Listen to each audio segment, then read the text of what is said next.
Baiklah, bismillahirrahmanirrahim. Assalamualaikum warahmatullahi wabarakatuh. Saya Habib Muhammad Saleh Daulay dari kelas 6E, NPM 2335108777 pada mata kuliah pada mata kuliah pemrograman mobile, dan pada video kali ini saya akan memenuhi tugas membaca buku chapter 4. Di sini saya sudah membuka buku chapter 4 atau 4 yang dimana kita akan membahas mengenai props and state managing chaos. Di mana one way data flow ada yang pertama yaitu one way data flow, the waterfall principle. Dalam ekosistem REC, data berperilaku seperti air di sungai pegunungan. Ia hanya mengalir ke satu arah, yaitu dari atas ke bawah. Filosofi ini dikenal sebagai one way data flow atau aliran data searah, di mana komponen induk atau yang kita sebut parent mengirimkan data ke komponen anak kecil. Tetapi tidak sebaliknya. Bayangkan struktur keluargamu, orang tua memberikan uang jajan kepada anak, tetapi anak tidak bisa secara ajaib mengubah isi dompet orang tua secara langsung. Struktur hierarki yang ketat ini mungkin terdengar membatasi pada awalnya, terutama jika kamu terbiasa dengan kerangka two-way binding. Seperti Angular lama di mana data bisa berubah dari mana saja. Namun, pembatasan ini justru adalah kekuatan terbesar React dalam menjaga kewarasan developer. Dengan aliran searah, kita selalu tahu dari mana data berasal, yaitu dari atas. Keuntungan utama dari prinsip air terjun ini adalah kemudahan dalam melacak sumber masalah atau debugging. Jika sebuah komponen anak menampilkan data yang salah, misalnya nama pengguna typo, nah, kamu tidak perlu memeriksa seluruh kode aplikasi untuk mencari pelakunya. Kamu cukup menelusuri aliran sungai ke hulu untuk melihat siapa yang mengirimkan data sampah tersebut. Prediktabilitas ini sangat berharga dalam aplikasi skala besar yang dimiliki ribuan komponen. Kamu tidak akan mengalami situasi horor di mana perubahan di satu tombol kecil tiba-tiba merusak tampilan header di ujung lain aplikasi tanpa alasan yang jelas. Setiap komponen terisolasi, hanya peduli apa yang diberikan kepadanya dari atas. Namun, prinsip ini juga menuntut kita untuk berpikir lebih terstruktur saat merancang arsitektur aplikasi sebelum menulis kode. Kita harus merencanakan di mana sumber air atau yang kita sebut data utama harus diletakkan agar bisa mengalir ke semua komponen yang membutuhkannya dengan efisien. Jika kita menaruh sumber air terlalu rendah, komponen di atasnya akan kekeringan. Jika terlalu tinggi, kita membanjiri komponen yang tidak perlu. Ini adalah seni menyeimbangkan hierarki komponen yang akan kita pelajari lebih dalam di bagian state management. Kesalahan umum pemula adalah mencoba melawan arus ini dengan cara hacky, yang akhirnya hanya membuat kode menjadi spaghetti yang sulit diurai. Lalu, bagaimana jika komponen anak perlu berkomunikasi ke orang tua? Misalnya untuk memberitahu bahwa tombol telah ditekan, React tetap setia pada prinsip satu arahnya. Orang tua memberikan telepon atau fungsi callback kepada anak lewat props. Anak tidak mengubah data orang tua secara langsung, melainkan menelpon orang tua dan berkata, "Nah, tolong ubah datanya dong." Orang tua kemudian yang melakukan perubahan, dan data baru mengalir kembali ke bawah. Jadi meskipun ada komunikasi dua arah, kendali tetap dipegang teguh oleh pemilik di atas ini, atau yang biasa kita sebut parents. Ini menjaga integritas data tetap terpusat dan terkendali. Jadi kita masuk ke bagian yang kedua, yaitu props as configuration components APA. Di mana props, singkatan dari properties, adalah mekanisme utama komunikasi antara komponen direct.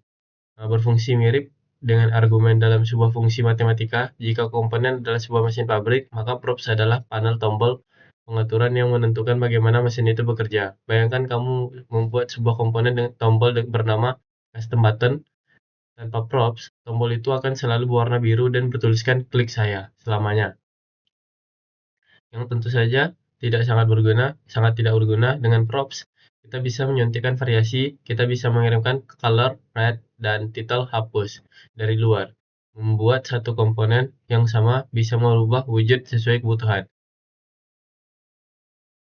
Props bersifat read-only atau immutable bagi komponen yang menerimanya. Artinya, komponen anak dilarang keras memodifikasi props yang diberikan kepadanya jika orang tua memberikan uang jajan 50.000 karena tidak bisa mengubah uang itu menjadi 100.000 secara ajaib di tangannya. Dia hanya bisa membelanjakannya atau menggunakannya. Aturannya hanya baca. Ini krusial untuk mencegah efek samping side effect yang tidak terduga. Jika setiap komponen bisa seenak yang mengubah data yang diterima, aliran data akan menjadi kacau dan tidak akan bisa dilacak lagi. Komponen anak harus bersikap pasif dan patuh, hanya merender apa yang diperintahkan oleh props. Dalam praktiknya, kita sering menggunakan destructarik untuk mengambil nilai props agar kode terlihat lebih bersih dan elegan.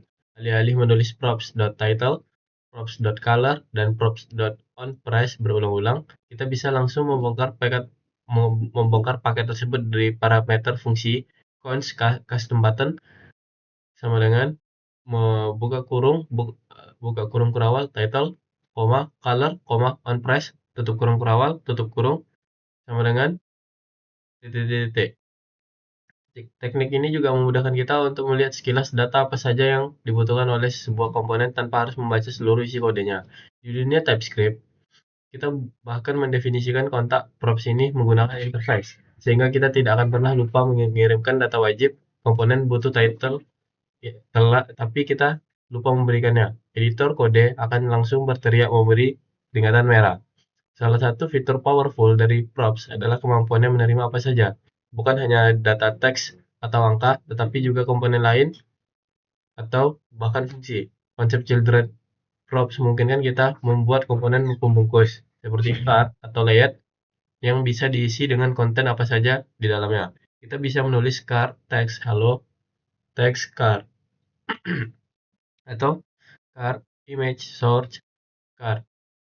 Dan komponen card akan membungkus apa saja yang ada di dalamnya dengan gaya kotak yang cantik. Fleksibilitas ini memungkinkan kita membangun sistem desain yang sangat modular, di mana perangkat luar dipisahkan dari konten di dalamnya. Selain itu, kita juga bisa menetapkan default props, yaitu nilai cadangan yang akan digunakan jika komponen induk lupa memberikan data tertentu. Misalnya kita bisa mengatur custom button memiliki warna default biru jika prop color tidak dikirimkan. Ini membuat komponen kita lebih tangguh dan mudah digunakan karena pengguna komponen tidak perlu mengisi semua konfigurasi setiap saat.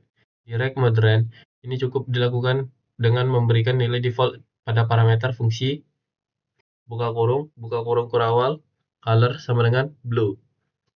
Jangan lupa diberikan petik karena dia berubah seperti string. Lalu tutup kurung kurawal, tutup kurung sama dengan titik-titik. Sederhana namun sangat efektif untuk mengurangi bug akibat undefined. Lalu kita masuk ke bagian 3 yaitu state as memory, the hack of life. Jika props adalah data yang diberikan oleh orang lain atau yang dari luar eksternal, maka state adalah data yang dimiliki dan dikelola sendiri oleh komponen itu yang dari dalam, yaitu internal. Props itu ibarat DNA yang kamu warisi dari orang tua, tidak bisa diubah. Sedangkan state adalah suasana hati saat ini, bisa berubah-ubah dari senang, sedih, ataupun lapar. State adalah memori jangka pendek, komponen yang memungkinkan antarmuka bereaksi terhadap interaksi pengguna. Tanpa state, aplikasi kita akan statis seperti lukisan dinding. Kamu bisa menekannya, tapi tidak akan bisa merubah. Di Rect Modern, kita menggunakan useStateHook untuk menciptakan memori ini di dalam functional component. Dalam sintaks count, setCount, useState, 0 mungkin terlihat asing bagi pemula, tapi ini adalah mantra sihir yang paling sering digunakan. Count adalah variabel yang memegang nilai saat ini, sedangkan setCount adalah tombol remote untuk mengubah nilai tersebut. Kita tidak boleh mengubah variabel count secara langsung seperti count sama dengan 5, karena Rect tidak akan tahu bahwa data telah berubah. Kita harus selalu menggunakan fungsi setCount agar Rect sadar, ada data baru nih, dan kemudian memicu penggambaran ulang atau re-render layar. Mekanisme ini memastikan tampilan layar selalu sinkron dengan data di memori. State sangat cocok digunakan untuk data yang bersifat sementara dan lokal pada satu halaman atau komponen tertentu. Contoh klasiknya adalah isi dari formulir input text. Setiap huruf yang kamu ketik disimpan dalam state agar bisa ditampilkan di layar dan divalidasi. Contoh lain adalah status loading, yang dimana kita bisa menjumpai true or false saat mengambil data dari internet atau status visibilitas sebuah model akan muncul atau sembunyi. Semua hal yang bersifat interaktif dan dinamis di UI hampir pasti melibatkan state di belakangnya. Tanpa state, aplikasi tidak memiliki nyawa untuk merespon tindakan manusia. Namun, mengelola state juga butuh kebijaksanaan. Tidak semua variabel harus dijadikan state. Kesalahan umum pemula adalah memasukkan data yang tidak mempengaruhi tampilan ke dalam state, yang menyebabkan render ulang yang tidak perlu dan pemborosan performa. Aturan praktisnya sederhana. Jika perubahan data tersebut harus ternilai instan, maka gunakan state. Jika datanya hanya untuk logika internal dan tidak perlu ditampilkan, gunakan useRef. Sebagai gantinya, membedakan kapan pakai state dan kapan pakai variabel biasa adalah tanda kedewasaan seseorang developer reg. Selain tipe data sederhana, state juga bisa menyimpan objek kompleks atau array. Namun hati-hati dengan konsep immutability saat mengupdate objek di dalam state. Kamu tidak bisa sekedar mengubah satu properti objek lalu berharap reg bereaksi. Kamu harus menyalin seluruh objek lama, mengubah bagian yang perlu, lalu menyimpan sebagai objek baru. Reg membandingkan alamat memori objek lama dan baru untuk mendeteksi perubahan. Jika kamu modifikasi objek yang sama, reg akan mengira mendeteksi perubahan itu. Jika memodifikasi objek yang sama, reg akan mengira tidak ada yang berubah dan layar tidak akan diperbarui. Ini adalah jebakan paling umum yang sering membuat frustasi pemula. Kita masuk ke bagian 4, yaitu the rendering cycle, the heartbeat. Rendering cycle atau siklus penggambaran ulang adalah detak jantung aplikasi reg native. Tanpanya, aplikasi akan mati. Siklus ini dimulai setiap kali ada perubahan pada props atau state. Ketika kamu menekan tombol yang mengubah state count dari 0 ke 1, reg akan menjalankan ulang seluruh fungsi komponenmu, dari baris pertama hingga terakhir. Ia akan menghitung ulang variabel, mengeksekusi logika, dan menghasilkan struktur UI atau JSX yang baru yang akan mencerminkan nilai count yang baru. Proses menjalankan ulang fungsi ini adalah disebut re-render. Setelah menghasilkan struktur UI baru, reg akan melakukan proses cerdas yang disebut reconciliation atau pencocokan. Ini akan membandingkan hasil render baru dengan hasil render sebelumnya di memori, yang disebut virtual DOM.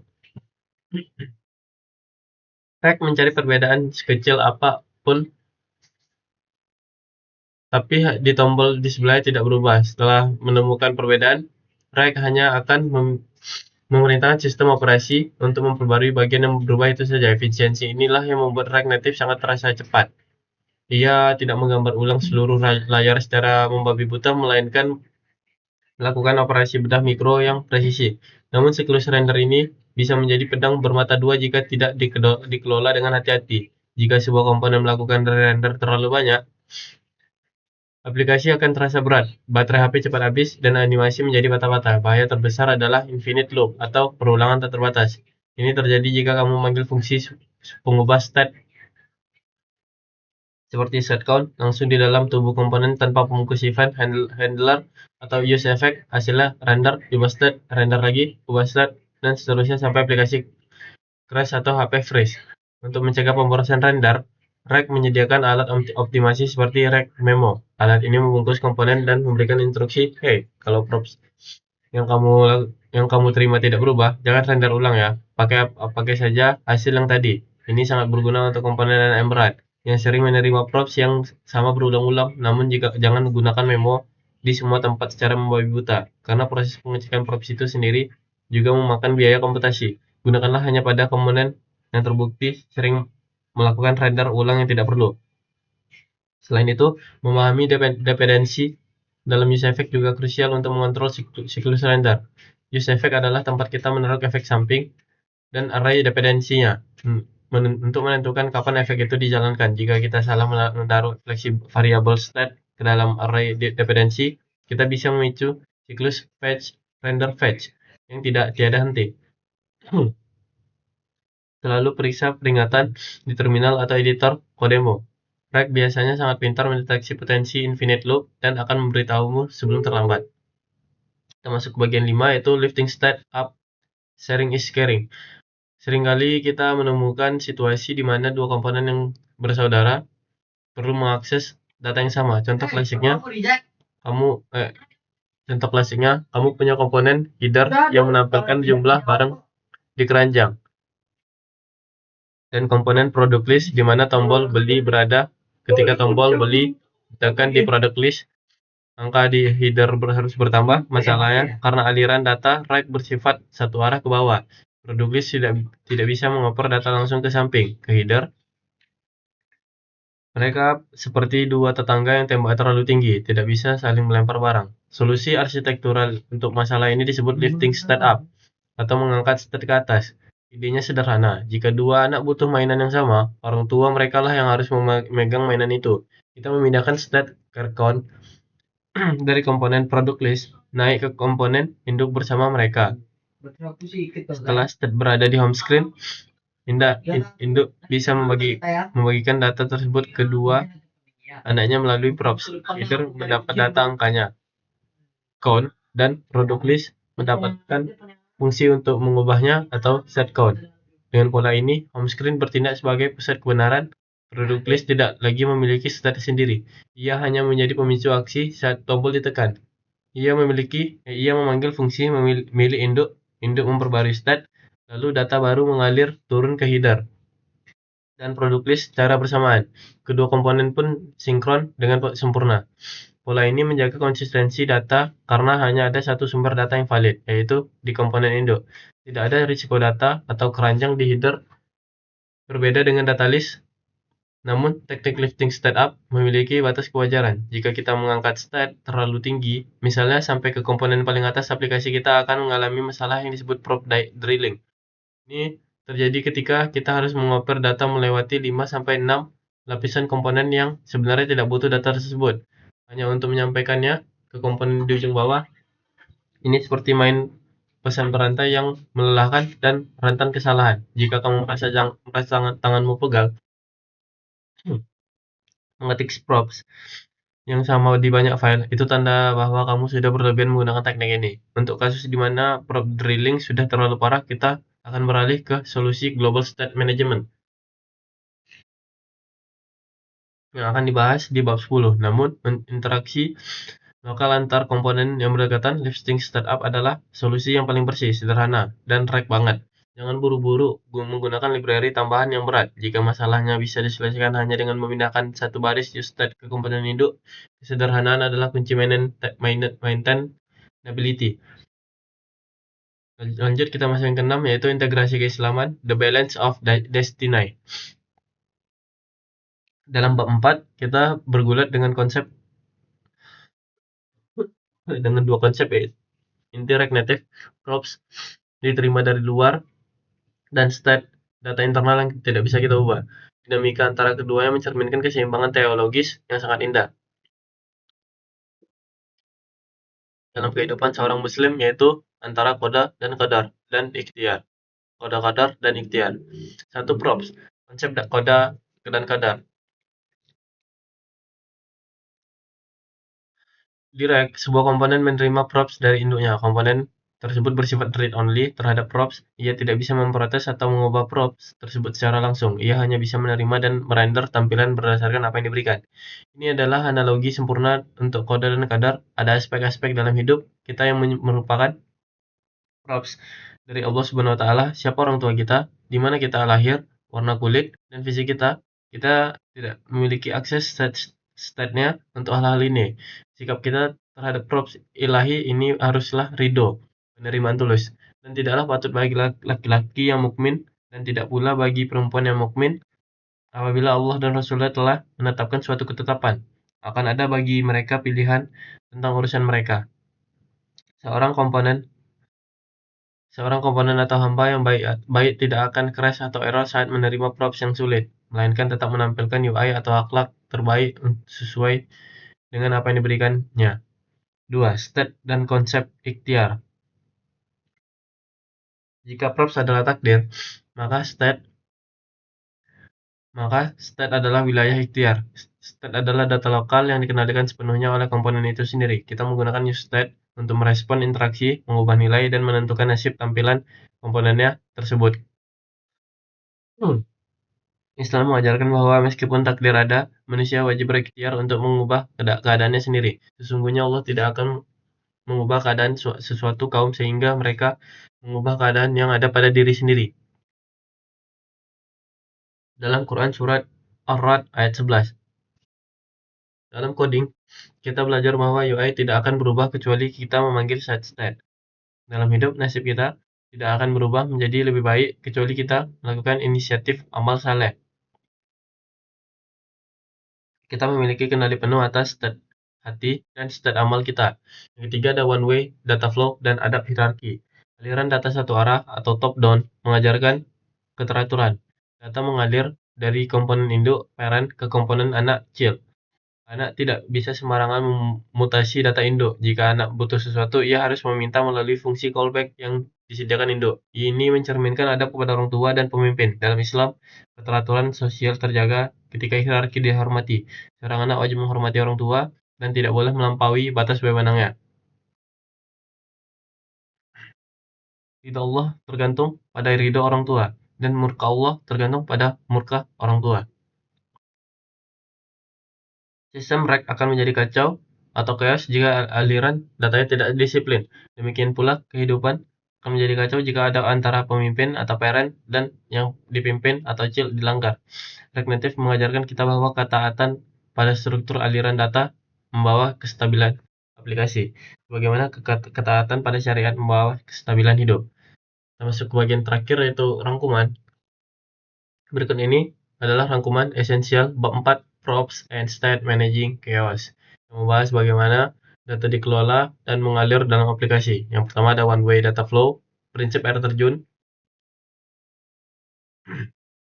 Filosofi utama RAG-nya adalah data hanya mengalir satu arah dari atas parent ke bawah child.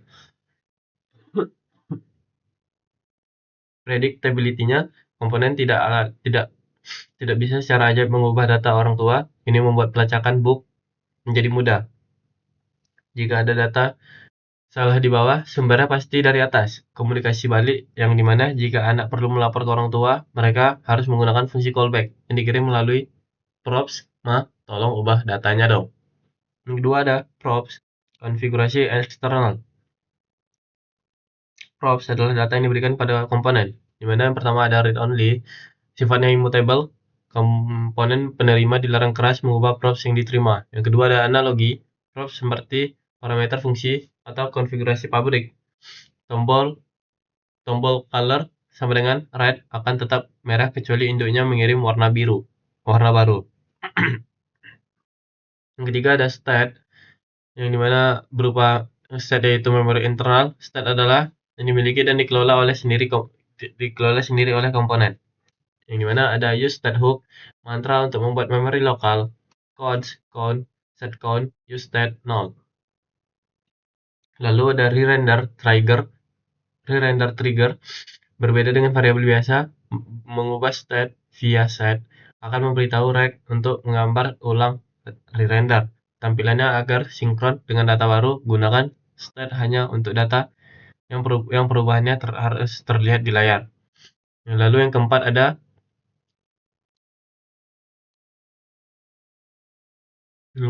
the rendering cycle atau detak jantung aplikasi, memahami kapan layar diperbarui.